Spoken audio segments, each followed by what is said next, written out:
അമ്മമാർക്ക് ഓണപ്പുടവയും കിറ്റും പെൻഷനും നൽകി തിരുവെങ്കിടം സുഹൃതം ഓണം ആഘോഷിച്ചു.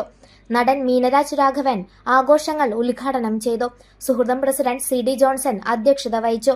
മാധ്യമപ്രവർത്തകൻ വി.പി. ഉണ്ണികൃഷ്ണൻ മുഖ്യാതിഥിയായി. ബാലൻ വാറനാട്ട് ആമുഖ പ്രസംഗം നടത്തി. ക്ഷേമ സ്റ്റാൻഡിംഗ് കമ്മിറ്റി അധ്യക്ഷ ശൈലജ സുധൻ, സ്റ്റീഫൻ ജോസ്, ലിജിത് തരകൻ, വരുണൻ കൊപ്പര, രഞ്ജിത്ത് പണിക്കശ്ശേരി, പ്രഭാകര മാരാർ, ജോസ് പോൾ, രാജൻ പുഷ്പാഞ്ജലി, ലോറൻസ് നീലങ്കാവിൽ, ജെൻസൺ എന്നിവർ സംസാരിച്ചു. ലയൺസ് ക്ലബ്ബ് പ്രസിഡന്റ് സന്തോഷ് ജാക്കിനെ സ്റ്റാൻഡിംഗ് കമ്മിറ്റി അധ്യക്ഷ ശൈലജ സുധൻ പൊന്നാടണിയിച്ചു.